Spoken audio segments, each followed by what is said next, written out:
자네가 내 운세 좀 봐주게라. 어찌 내가 왕이 될 상인가?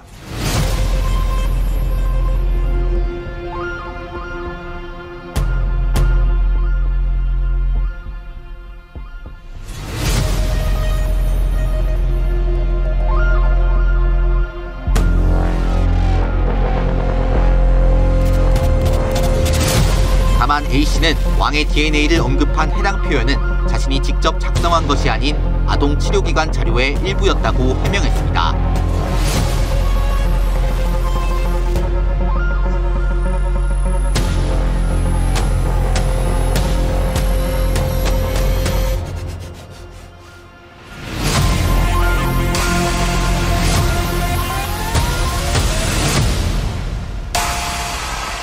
내가 왕이 될 상인가?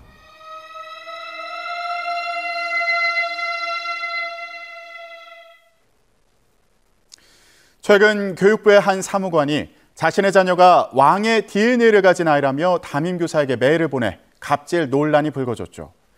그런데 이 메일에 담긴 내용이 한 민간 연구소에서 내놓은 자폐와 ADHD, 주의력결핍 과다 행동장애 치료법의 일부라는 주장이 나와서 논란이 되고 있습니다.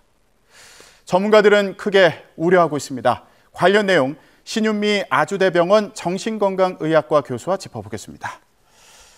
네, 교수님 안녕하십니까? 안녕하세요. 예, 자 논란이 된 편지에 담긴 요구사항을 좀 보겠습니다. 하지 마, 안 돼, 이런 제지하는 말은 절대 하지 않는다든지, 또 또래와 갈등이 생겼을 때에는 철저히 편을 들어달라든지, 이런 9가지 내용이 담겨 있었는데 전체적으로 좀 어떻게 보셨습니까? 저도 이제 사안인 만큼 이제 꼼꼼히 조금 확인을 해봤는데요. 9가지 요구사항은 사실 근거 기반한 여러 가지 이제 저희 의학적인 치료법에 근거하지 않은 내용들이 대부분이라 조금 얘기 드리기 어려울 것 같습니다. 네. 아, 의학적으로 근거가 있는 치료법이라고 네. 볼 수 없다. 네네. 아, 의학적으로 근거가 있는 치료법이라고 네. 볼 수 없다. 네네. 자, 특히 논란이 됐던 게 왕의 DNA를 가진 아이기 때문에 왕자에게 말하듯이 듣기 좋게 돌려 말해도 다 알아듣는다. 또 네. 고개 숙여 인사하는 걸 강요하지 말아달라면서 극은후의 아이들은 본성으로 인사하기 싫어한다. 이런 부분이 논란이 됐습니다. 좀 구체적으로 짚어볼게요. 이런 내용에 대해서는 어떻게 보셨습니까? 사실 그 왕의 DNA라고 해서 이제 우뇌가 극도로 발달한 아이들이란 얘기를 썼었는데요. 사실은 예. 이거는 저희가 이제 뇌를 갖다가 자뇌하고 우뇌로 나누긴 합니다. 하지만은 기존의 ADHD나 아니면은 뭐 자폐증을 가지고 있는 아이들이 우뇌가 엄청나게 발달하고 있었다는 여러 가지 증거들은 없습니다. 아, 예, 그건 되게 천편일률적으로 ADHD나 자폐증이 있는 아이들이 사실 개인의 성향이나 아니면 뭐 발달 과정 중에 따라서 어떤 능력들은 조금 좋을 수도 있고 어떤 능력들은 좀 떨어질 수도 있지만은 우뇌가 극도로 발달해 있다 이런 아직까지 증거들은 아무것도 없고 저희가 임상에서도 그렇게 보기는 어려울 것 같습니다. 근데 또한 그런 아이들을 대상으로 해가지고 왕자 대접을 해줘야 된다, 황제 대접을 해줘야 된다 이런 얘기를 하고 계시는데 사실은 ADHD 아이들이나 자폐증이나 모든 아이들의 훈육의 기본은 사실은 바람직한 행동들은 조금 더 추구시키시고, 그 다음에 이제 절대 하지 않아야 되는 행동들은 계속 소구를 시키시고, 세상에 이제 같이 더불어 살아갈 수 있는 여러 가지 기반을 마련해 주는 것들이 훈육이나 교육의 기본이라고 하면 될 것 같은데, 이런 기본적인 훈육에 전혀 사실 기반을 주지 않는 자의적으로 하는 훈육 방법이기 때문에 사실 저희가 볼 때는 굉장히 위험한 발상인 것 같습니다. 네. 그러니까 이런 표현이 한 민간 연구소에서 ADHD나 자폐 증상을 가리킬 때 쓰는 표현이다 이렇게 알려지면서 네. 논란이 되고 있는데 이 연구소의 말을 보니까 네. 이런 증상의 아이들을 극우뇌 특성이 있다고 하면서 스스로 황제라고 생각한다. 그러니까 아이의 행동을 온전히 수용하는 방식을 권유한다고 하더라고요. 그러니까 이런 방식은 안 된다는 말씀이신 거죠? 네네네. 왜냐면 이렇게 미숙한 아이들이 자기 뜻에 다 맞춰가지고 조절력을 키워주지도 않고 하지 말아야 되는 행동들도 다 수용해 주시고 이렇게 되면 사실은 그거는 엄격한 의미에서 보면 제가 볼 때는 방임인 것 같아요. 예, 예. 치료가 아니라 왜냐면 이제 방임이다.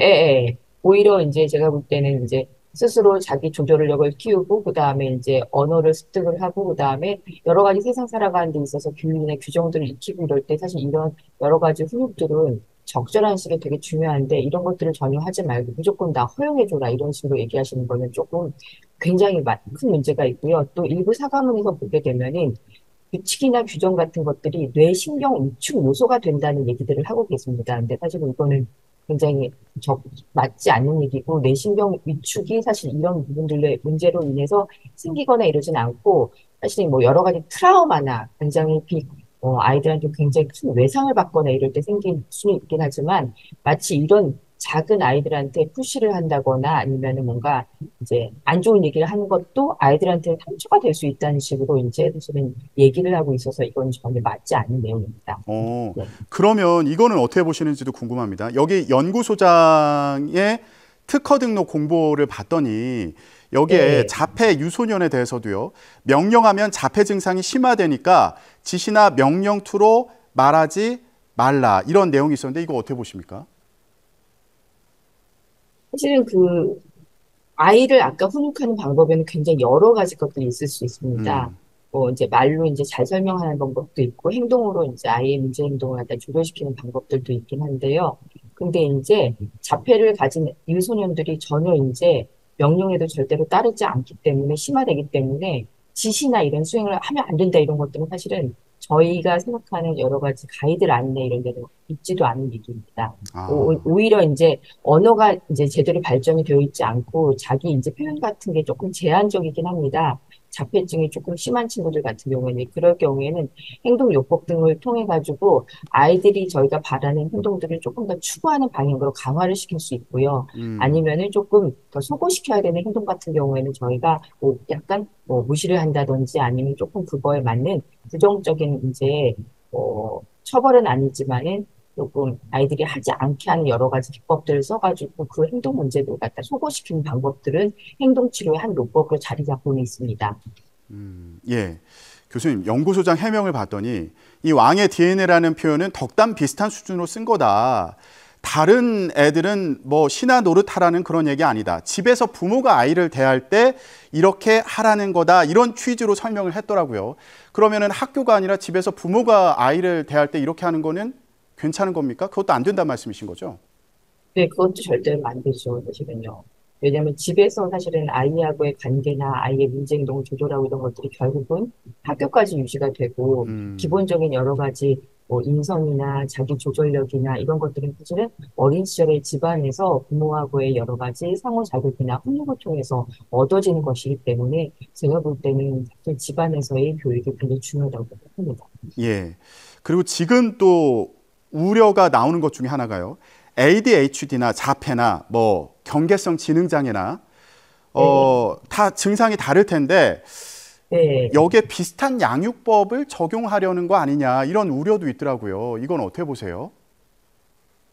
사실은 이제 세 가지 병이 조금씩 다 다른 병입니다. 네, 굉장히 다른 병이고, 하지만 훈육의 아직 기본적인 것들은 사실 비슷하다고 생각을 하긴 하지만은, 사실 아이들이 언어가 되는지, 아니면 자기 조절력이 되는지, 표현이 되는지, 뭐 이런 것들에 따라서 조금씩 발달 시기나 아니면 갖고 있는 질환에 따라서 조금씩 다를 수 있긴 하지만, 기본적인 양육 방침은 아까 제가 얘기 드린 대로, 사실은 이제 지켜야 될 것들을 지키고, 하지 말아야 될 행동을 하고, 사회 속에서 더불어 살아가야 되고, 위험한 행동을 하지 말아야 되고, 남에 대한 배려를 해야 되고, 이런 것들을 갖다가 가르치고 훈육하는 것들이 사실 굉장히 중요한 것이기 때문에, 이런 기본적인 틀에서 벗어나는 것들은 아닙니다. 다만 이제 어떤 아이들은 상담으로 이런 것들을 조금 더 조절시켜 줄 수도 있고요. 어떤 친구들은 사실은 이제 행동요법을 할 수도 있고, 어떤 부분들은 사실 부모님의 강력한 부모 교육을 통해서 저희가 이런 것들을 도와드리기도 하지만은, 아까 얘기한 그 9가지, 뭐 이런 이제 사안에 대해서 사실은 이제 되게 맞지 않는 얘기인 것이죠. 네. 예. 교수님, 이 연구소에서 주장하는 게 ADHD나 자폐 스펙트럼이나 약물 없이 치료가 가능하다 이런 주장도 하고 있는 것으로 알고 있는데 이건 어떻게 보십니까? 사실 이제 아까 세 가지 병이 조금 더 다른데요. 약물이 굉장히 효과적인 질환들도 있습니다. 이제 오늘 이제 언급한 질환 중에서 ADHD 같은 경우에는 약물 치료에 대한 반응이 굉장히 좋은 질환 중에 하나입니다. 예. 한 70에서 80% 정도. 하지만 뭐 자폐증이나 경계성 지능 같은 경우에는 약물 치료보다는 다른 질환, 다른 이제 치료 요법들이 조금 더 중요할 수 있을 것 같습니다. 그래서 이런 것들에 대해서 제일 중요한 것들은 초기에 우리 아이한테 어떤 증상들이 있어서 어떤 진단에 해당하는지, 그리고 거기에 맞게 적절한 치료법이나 해결책을 제시받으시는 게 되게 중요하지, 어, 비약물적 치료, 아니면 아까 얘기한 9가지 그런 훈육만으로 우리 아이를 단기간에 좋아지게 할 수 있다는 것들은 사실은 되게 위험한 발상일 수 있겠습니다. 아, 네. 근데 또 부모님 입장에서는 혹시 이제 병원에 가서 약을 먹기 시작하면 이거 평생 먹어야 되는 거 아닌가? 그리고 뭐 네, 부작용이 있는 건 아닌가? 그리고 아이가 평생 병원에 다녀야 되는 건 아닌가? 이런 거를 또 걱정하실 네. 수도 있을 것 같아요. 그러다 보니까 다른 치료법을 찾는 건 아닌가? 이런 생각이 들기도 하는데 조언을 좀 해주신다면 어떻게 할 수 있을까요? 사실 이제 부모님들이 이제 정신과 병원에 오시거나 정신과에 가셔가지고 진단을 받거나 치료를 받을 때 그런 우려들을 굉장히 많이들 하시긴 합니다. 음, 하지만은 사실 이제 ADHD 같은 경우에는 예후가 이제 조금씩 다르긴 한데요. 뭐 평생 가거나 아니면은 성인이 될 때까지 계속 약을 먹어야 되거나 이런 질환은 아닙니다. 그리고 어떤 아이들 같은 경우에는 중고등학교 정도 시기가 되면은 많이 호전되기도 하고 일부의 사람들에서는 성인기까지 조금 지속되기도 하기 때문에 사실 진단에 따라서 적절한 평가를 받은 후에 이제 계속 추적 관리를 하다 보면은 사실 그렇게까지 막 걱정하시거나 우려스러운 어떤 결과들을 갖다가 생각하지 않으셔도 될 것 같습니다. 네. 음. 근데 또 자폐나 ADHD나 1년 안에 치료할 수 있다 이런 주장도 있던데 이런 말 네. 들으면 사실 부모님 입장에서는 믿고 싶을 것 같아요. 어떻게 보세요? 네, 네. 음, 사실 이제 ADHD, 자폐증, 여러 가지 소아정신과 질환들을 진단받게 되면은 사실 부모님들은 단시간에 우리 아이들한테 어떻게든지 원인을 알아가지고 도움을 줄 수 있는 방법이라면 다 해보십니다. 그게 부모님의 마음이니까요. 그렇기 때문에 아까 이제 그런 얘기들이 나오거나 이러면은 당연히 마음이 가실 수밖에 없으실 것 같아요. 하지만은 사실 이제 ADHD, 자폐 스펙트럼 장애 이런 이제 질환들 모두가 사실은 장기간에 걸쳐가지고 천천히 아이의 발달과 그 다음에 학교 선생님, 부모님, 그 다음에 의사의 이제 여러 가지 이제 그 도움으로 아이가 이제 성장할 수 있는 질환이기 때문에 음, 이런 것들은 조금 마음에 두시고 너무 성급하게 결정하시지 않으셨으면 좋겠다는 게 제 생각이고요. 두 번째로는 사실 제일 이제 안타까운 것들 중에 하나가 뭐냐면은 아이들은 사실은 적절한 시기에 적절한 치료를 받는 게 굉장히 중요합니다.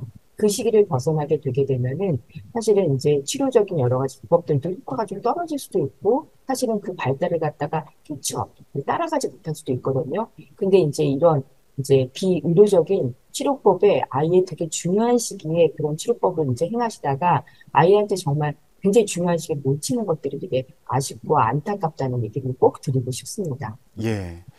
자, 이번 사태 보면서 약 안 쓰고 아이 키우기, 아나키 논란 떠올리는 분들도 많으실 텐데 말씀을 쭉 들어보니까 정확한 진단과 치료가 꼭 필요하다. 병원에서 네, 꼭 의사 선생님과 상담해라 이런 말씀으로 이해가 되는데요. 네, 부모님들 입장에서는 조금 우리 아이가 혹시 이런 증상이 있는 걸까라고 걱정될 때 좀 막막할 수도 있을 것 같아요. 네, 네, 어디에 네. 찾아가서 누굴 만나야 될까? 이것도 또 고민거리가 될 것 같거든요. 어떻게 해야 됩니까? 어딜 찾아가야 되나요? 맨 처음에 이렇게 발달의 문제를 갖고 있고 내 아이가 뭐 말이 좀 느리거나 아니면 눈 맞춤이 좀 안 되거나 약간 너무 산만하거나 이럴 경우에는 사실은 이제 처음에 너무 고민하시기 전에 소아정신과나 정신과에 방문을 하셔가지고 정확하게 사실은 진단을 받고 향후에 계획을 잡으시는 게 되게 중요할 것 같습니다. 음, 근데 오히려 이제 오셔가지고 사실 그 진단이 맞지 않을 수도 있고 오히려 어머님 너무 걱정을 하셔가지고 ADHD가 아닌데도 불구하고 너무 이제 걱정을 하셔가지고 오셔가지고 얘기를 들으신 다음에 사실은 치료를 하지 않으실 수도 있거든요. 어, 근데 이제 마음만 이제 걱정하시고 그 외에 여러 가지 치료법으로 이제 뱅뱅 돌다 보시게 되면은 사실 아이한테는 되게 결정적인 시기를 놓치게 되는 것들이 사실 너무 어렵습니다. 네. 네. 말씀을 들어보니까 부모님의 인내심과 역할이 또 중요하겠다는 생각이 드는데 네. 최근 논란을 보면서 학부모의 어떤 행동이 장애나 질환에 대해서 편견을 더 심화시킬 수도 있다. 이런 우려도 나오고 있는 상황이거든요. 이건 어떻게 보세요? 부모님의 태도가요. 예. 음, 사실은 이제 장애를 갖고 있거나 어려움을 갖고 있는 부모님들이 사실은 굉장히 이제 심리적으로도 어렵고 우리 아이들이 이제 학교에 가서 적응을 하지 못할까 굉장히 이제 힘들어하시고 스트레스도 굉장히 많이 받으시긴 하십니다.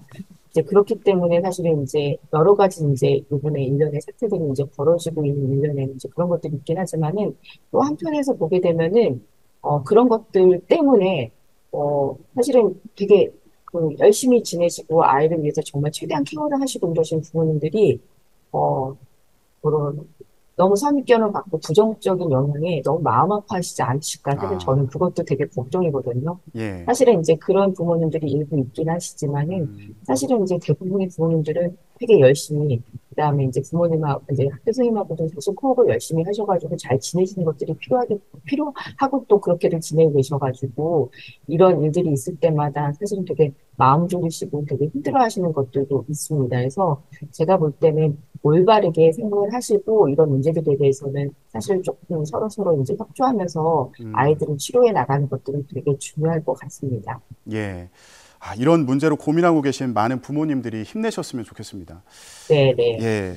교수님, 이번 상황을 보면서 그런 생각도 들더라고요. 학교 선생님들도 고민이 참 많겠다.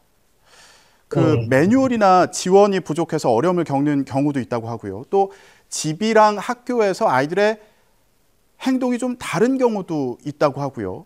그러다 보니까 이거 ADHD나 자폐 스펙트럼이 있는 경우에 학교에서는 어떻게 교육을 해야 되는지, 어떻게 대해야 되는지 이거 고민하시는 선생님들도 계실 것 같거든요. 어떻게 해야 될까요? 네. 사실 이제 ADHD하고 자폐증 이제 이게 대표적인 이제 소아정신과 질환이긴 하지만은 약간 교육법이나 이런 것들은 좀 되게 다르고 이제 학급에서 배치를 어떻게 해야 되는지 그다음에 어떤 선생님들이 조금 아이를 케어하는 게 좋은지 이런 것들은 조금 다를 수도 있습니다. 그래서 학교 현장에서는 사실은 이제 최근 들어서 ADHD 학생들이 굉장히 늘고 있지만은 이런 거에 대한 정확한 가이드라인이나 매뉴얼 이런 것들은 아직 조금 부족한 음, 상태입니다. 하지만 뭐 최근 들어서 굉장히 여러 이제 교육청이나 교과부에서 열심히 하셔가지고 이제 선생님들을 이제 통한 여러 가지 교육이나 아니면 이런 것들에 대해서 굉장히 많이 알려드리고 있긴 하지만은 조금 더 진행이 돼서 다양한 이런 아이들 갖다 다루는 기법이나 아니면 아이들을 좀 정확하게 평가할 때 좀 어떤 도움이 될 수 있는지 이런 것들에 대한 약간 좀 더 구체적인 가이드라인이나 현실적인 이제 좀 도움이 좀 필요할 때가 되지 않았나 싶습니다. 예. 교육 현장에서도 개선을 위한 노력이 필요하겠다 이런 생각이 듭니다. 지금까지 신윤미 아주대병원 정신건강의학과 교수와 함께 얘기 나눠봤습니다. 교수님 말씀 고맙습니다. 네, 감사합니다.